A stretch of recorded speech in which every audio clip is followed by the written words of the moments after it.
I think you can hear me. So I could talk all day, so I can continue. Do you need the mic? But we'll Hello, hello? Oh, there it is. Yeah? Sorry, technical difficulties. Yeah, Hanny Yassin. I look after kind of all of our digital commerce at TaylorMade, and that's, I'll just do this. And that includes our e-commerce sites globally. Golf is pretty much sold, most of golfers are in 5 major regions, US, Japan, Korea, Canada, and UK, EU type of business. We do have distribution across the smaller regions as well. So that's e-commerce. We also look after the B2B platform. We have about 25,000 golf shops that we sell into, and we have a really cool tool that they go on and buy wholesale pricing, all those types of things on the B2B side, as well as the third piece of digital commerce we call is experiential, which basically means if any of you are golfers, raise your hand. Everybody, yes, good, Top Golf, right? You guys, as you progress during your golf maturity, or as you grow with the game, you're going to want to get fit into clubs that are specifically for you, and that's what we call experiential, which basically is a real cool tool. We have an app that kind of fits you into the perfect club, right? So that's what we call digital commerce, and again, all those are on a global basis. So I'll give a shout out to Aquinio. Just that was one of our criteria, was that we needed to service all regions with our PIM, and that's why we're a long-time customer. Hello everyone, I'm François Sylvain. I am the international CTO for Alpargatas Havaianas. Maybe you know this brand better than Alpargatas.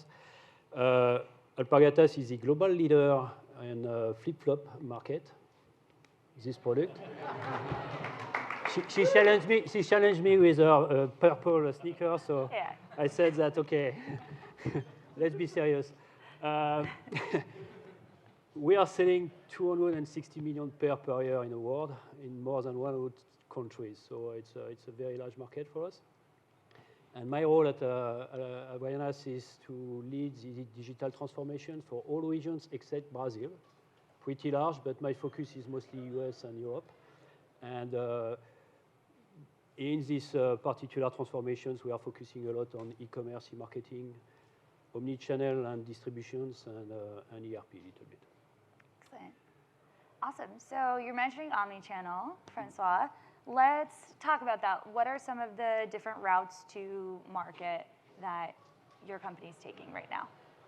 So we have a very large distribution model from wholesaler, department store, and large wholesaler.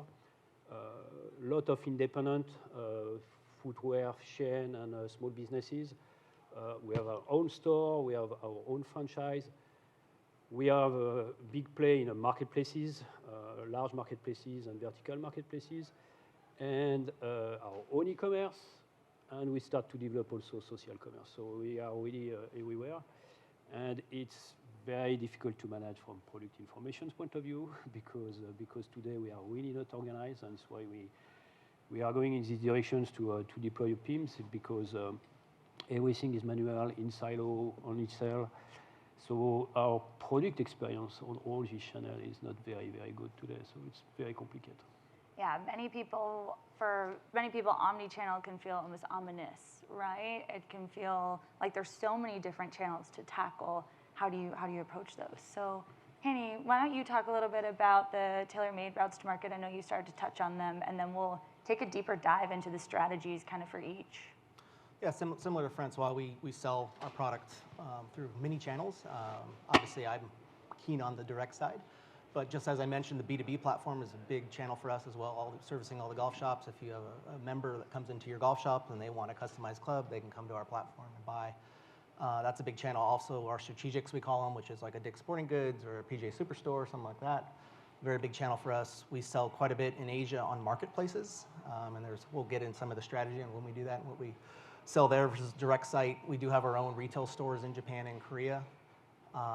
So yeah, it's pretty complex, and I'm sure we'll get to it. But our CMO, my boss, is always like, we want to launch in a big way, right? And we want to own the story when we launch. So getting all the right information across all these channels at the exact moment globally is a pretty daunting task. But certainly, we're getting better and better at it as we go, and PIM certainly helps that. Excellent. So one area where I heard both of you mention, and I think has been a hot topic recently, is marketplaces. So let's start there, and why don't you tell everyone a bit more about your strategies, particularly on Amazon? So first, marketplaces and Amazon in particular is very strategic for us. I think Amazon is part of our top 3 customer in Europe and in US, so it's very, very important. But at the same time, we don't control the customer. Okay, so that means that what we can control is our product information and our product experiences, and we can control also our merchandising. And to be perfectly honest, today we lost kind of control of this. So it's really complicated because we was not organized for that. We was doing a lot of things on spreadsheet, and the quality of the information was not there. The quality of the image was not there. So our presence on the marketplace is not really at the level where we want to be, and especially where we want to provide the shopping experience to our customers. So for us, being able to first push a consistent information, high quality information across all our channels is very important. And the second topic for us, where marketplace for us in terms of strategy is very important, is to have a segmented merchandising. So meaning that not trying to sell everything everywhere, but because that create competitions, actually. We create our own competitions across our channel. And what we want to do is to be able to segment more our merchandising, have, for example, high velocity sales on Amazon versus more curated sales on specific marketplace, some exclusive on our website. So we want to create an ecosystem where we are more in complementarity and we expand our reach more than to be in competitions and getting the price going down every time. So that is very, very important for us. It's really one of the most important things that we want to address with EPIM. Awesome. So thinking about different product assortments depending on the marketplace and potentially offering some exclusivity is what I'm hearing. Yeah, so we creating an ecosystem and making sure that on each channel we propose the best merchandising and the best product experience. The both for us have to go together, especially because we are not controlling the experience of the customer. Okay, on Amazon, you know that you have traffic, but the only thing that you really control is your PDP page, making sure that that is very good, and making sure also that you create touch points that are differentiated. So a customer that come to our website are not looking for the same thing that customers are going on Amazon. And if we are doing a good job, they are not in competition, they are in complementarity, and we can address more customers. Awesome. And when you talk about not controlling that information on Amazon, you want to talk a little bit more. I think you're a first-party vendor on Amazon. Is that correct? So we are first-party vendor and 3P party vendors. So 3P vendors on Amazon. So we have the two approach. Actually, we was migrating from 1P to 3P with a partner. We are challenging that today. We are trying to think about how we can be smarter. But again, to be able to do that, we need to have really a control of our merchandising, control of our product, and making sure that we are not creating competitions and actually degrading our brand, degrading our product. Mm-hmm. It's very, very important for us that the experience is good and the merchandising is good. Yeah, not creating competition within your own brand. Yeah. That makes sense. And Hanny, your TaylorMade's also selling on Amazon and also kind of taking a different strategy and approach because of the types of products that you sell. Can you elaborate more on that for us? Yeah, so we're more of a wholesale business on Amazon, so it's another kind of group that kind of runs that piece, and our third party, we sell to them, they sell to the customer. In Japan, we have Yahoo and Rakuten marketplaces, which are pretty big percentage of business. Obviously, we're trying to get more people to buy directly from us, so we kind of have this kind of channel management issue that we're going through as well. But back to kind of our friend from Forrester telling us about buyer journeys and these types of things, there is a segment of people that want a lower price, maybe a deal, right? And we don't mess with price too much on our site. We're not in that game of lowering price, flash sales, all those things. But in marketplaces, you kind of have those opportunities to do that, and you can get to a different kind of segment that way. So if you go to Yahoo and Rakuten in Japan, you'll see a little bit different mix of product, maybe a little bit more price point sensitive to that kind of consumer versus if you come directly to our JP site. We'll be more in line, all the stories we want to tell. Obviously, we all want consumer data. So big task we have is like, how do we get more people to at least visit our site? Come and, one mantra we have is like every visitor counts. And it may not be conversion, right? It's just you need an experience. We want you to interact with our brand. Obviously, if you come to our site, we have the right to kind of start collecting some data on you. Eventually, you're going to identify yourself, and hopefully, we can create a relationship with each person. So that's the problem with the channel sometimes in the marketplaces is like, they get all the consumer data. We fulfill the order, but do we really have rights to go market to them and those types of things? So it's a mix. Obviously, we're running a business and we need to hit numbers, so you're going to use the channels to hit that. But eventually, we'd like to kind of encourage everyone to have a reason to come visit us on the direct site. Right, absolutely. It's, we know there's so many shoppers headed to the marketplaces to buy, so you need to be there. You need to make sure that you're showing up. But again, that some of those trade-offs are we're not going to get all of that customer data that we can then use to kind of follow that customer obsession that we spoke about earlier today. So let's start to talk a little bit too about global. Since you both sell globally, what are some of your strategies, whether they're on marketplaces, or how do you think about global selling as part of your overall omni-channel strategy? So we have pretty the same distribution model in Europe and in US. It's more a distributor market in APAC and marketplaces in China, so it's kind of a little bit more complicated here. And so our goal here is to really deploy the PIM everywhere and making sure that we can take advantage of this structure and master data through all countries and all channels. Clearly, there is additional challenge when you go in Europe with multi-language and metrics and everything like that. So it's a lot of things that we need to address. But our goal is to have one master data and making sure that we enrich it and we take advantage of it. And what we learn in US, we can apply it in Europe, or the reverse is true also. And we really want to get to this point where we really deliver a consistent experience everywhere. And we really try to deliver the best product experience, as you call it, on any touch point. So it's not just actually digital. We want also to work with our B2B partner and making sure that the data they take from us are high quality, and so they can use them in the best way and put that on their website in the best way.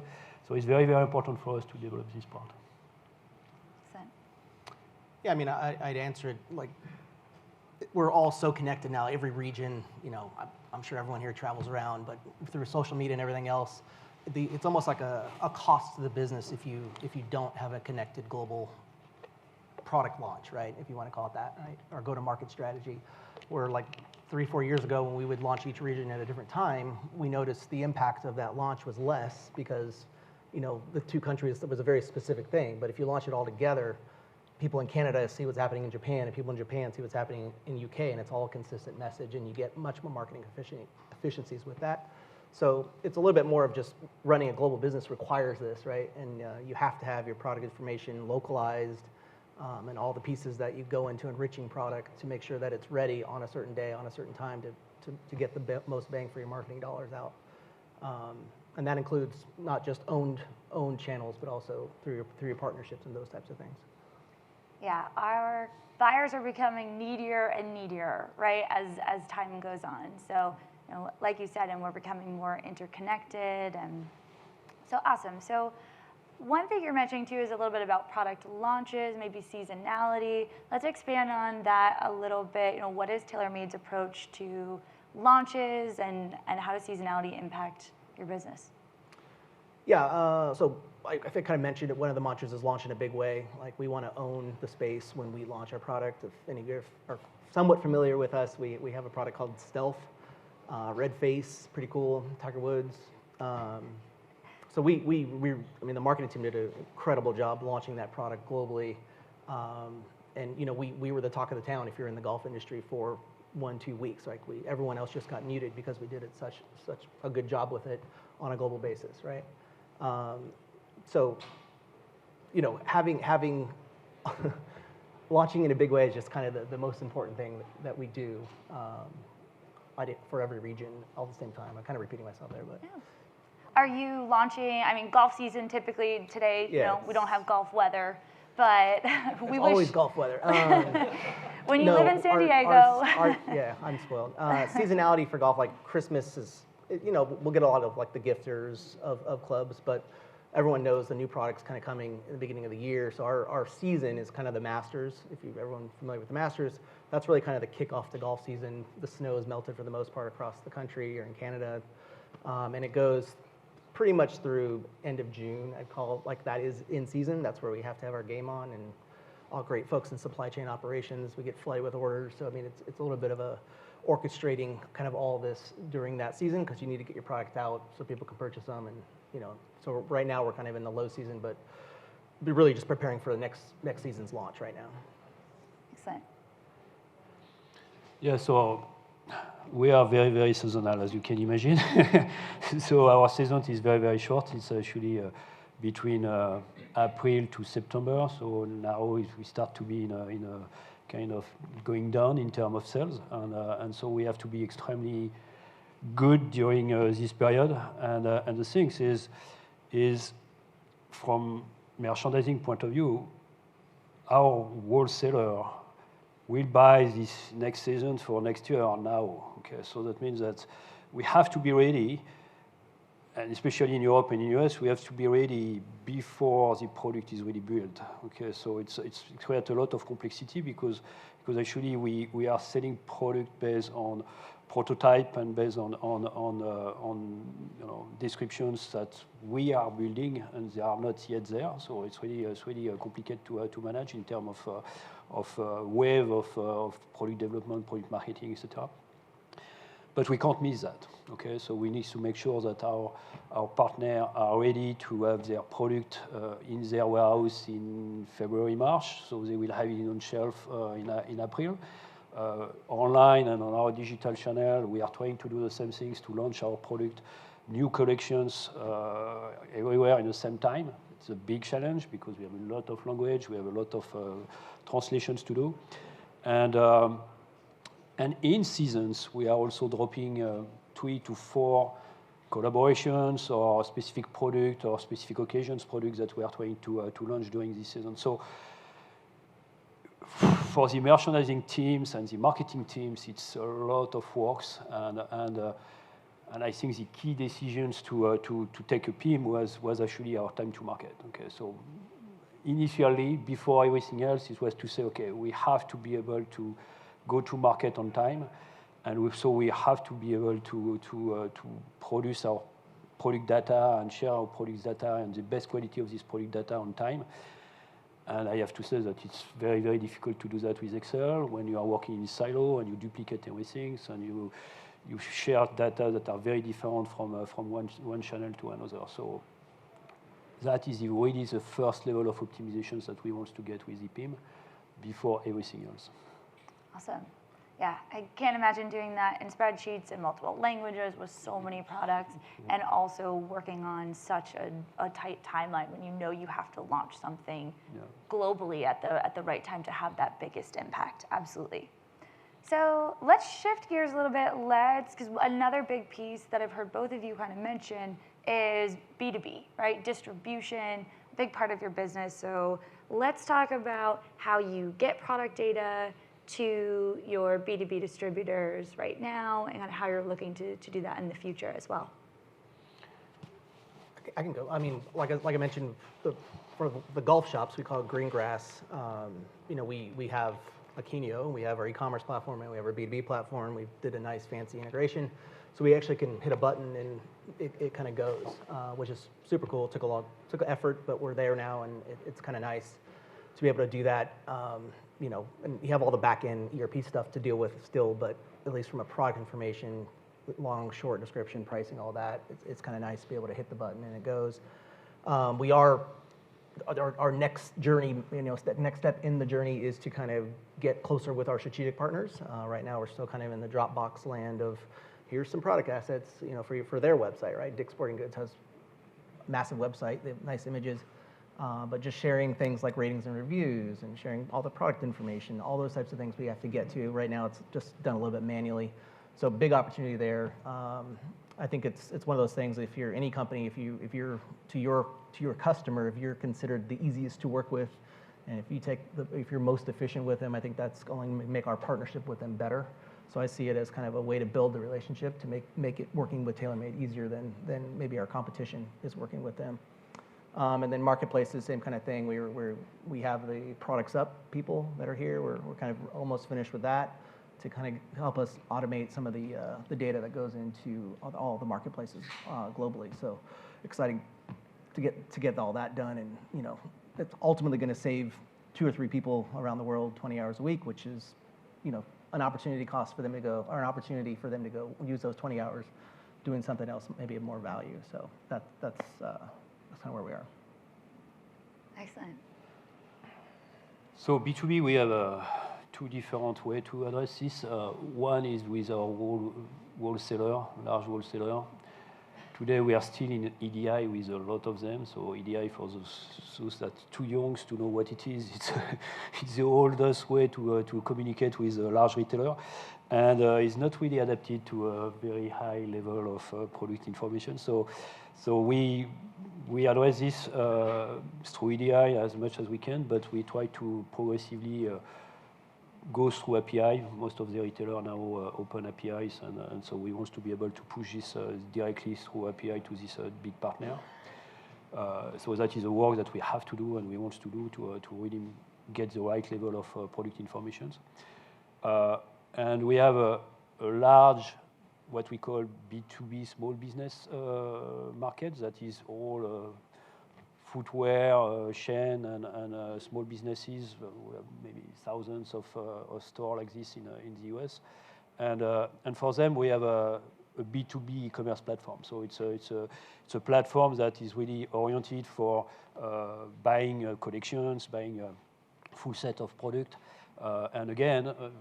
Our goal is to actually, we'll do that in the first phase of launch of our PIM, is to connect the PIM with this platform to make sure that we also provide to our partner the best product information for them to select our product, because actually they are our customer as a B2C customer, but also to get this data and be able to use this data on their own e-commerce site, if they have an e-commerce site, and make sure that actually we progressively improve our branding and product visibility everywhere. So it's very important for us. Yeah.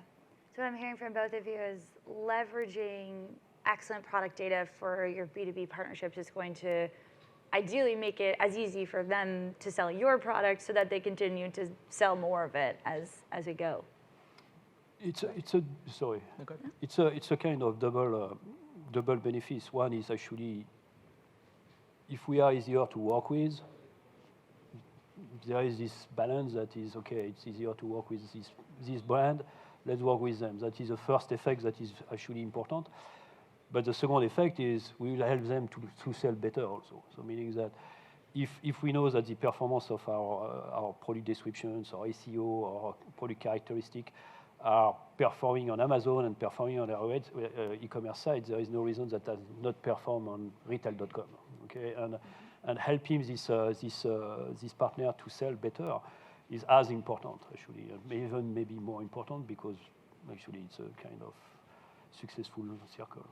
Yeah, absolutely.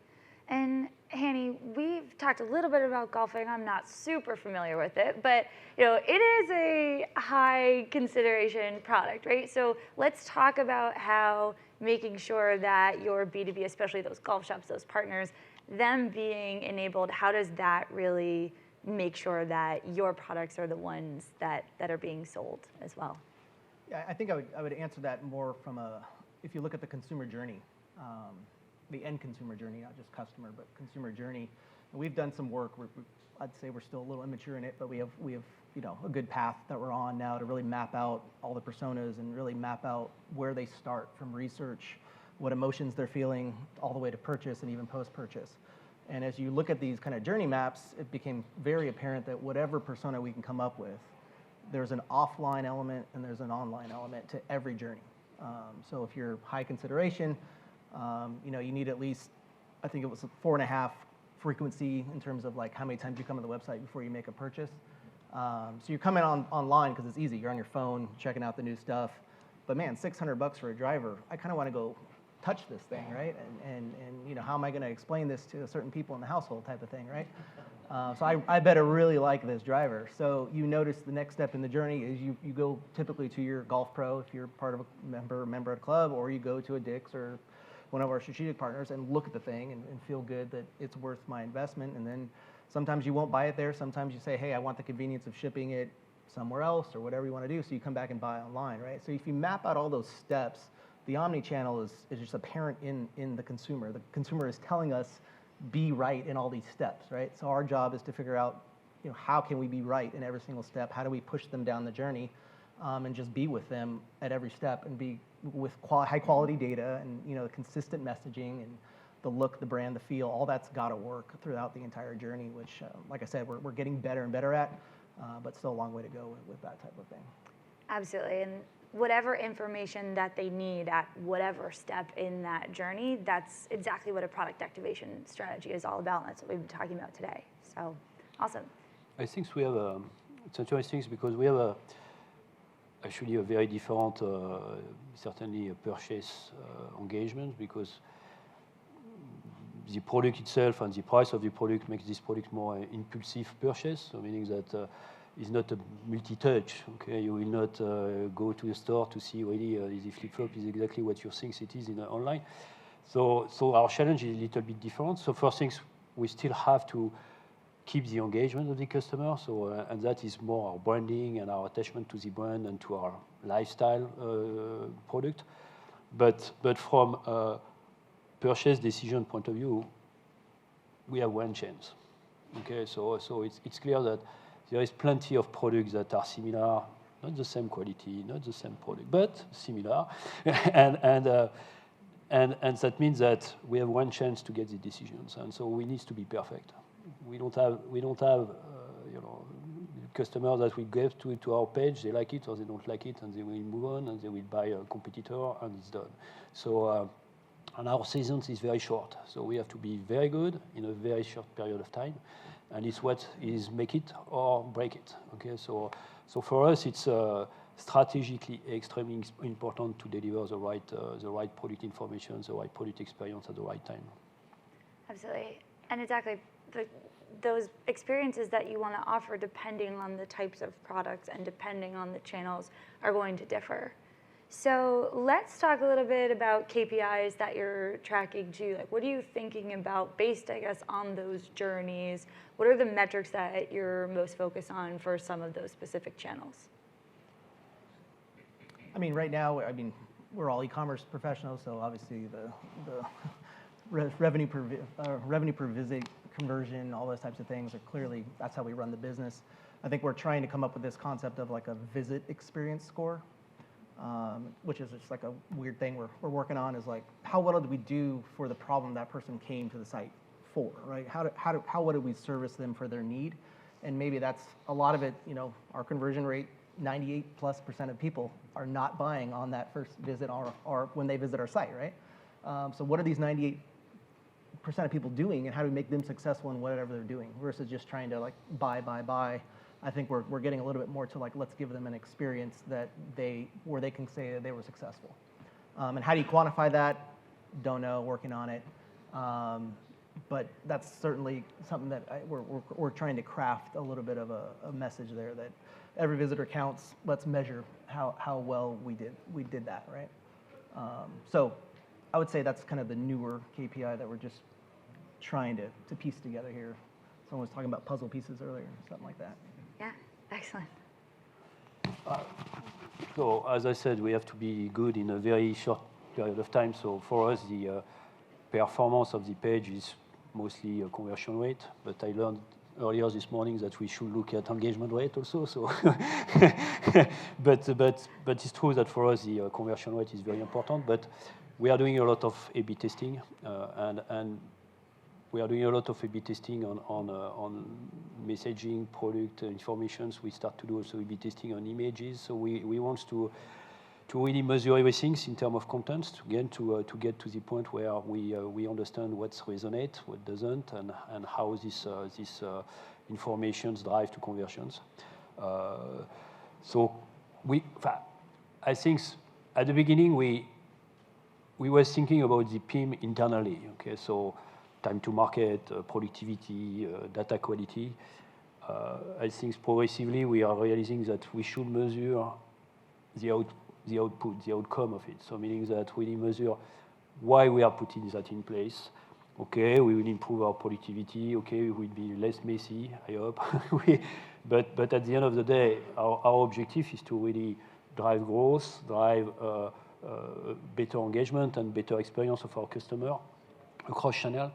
So it's what we need to measure. We need to be sure that it should be the driver of this, because else we will be focused on ourselves and not focus on the customer and the experience of the customer. So for us, conversions is very, very important. But there is new KPI, as you said, that are also interesting to develop. That is more how people engage with our brand, how people navigate across different channels. I talk about complementarity, digital complementarity between marketplaces and our own channel, vertical marketplace. How we measure that? We know that people are starting to search our product on Amazon because it's where they search.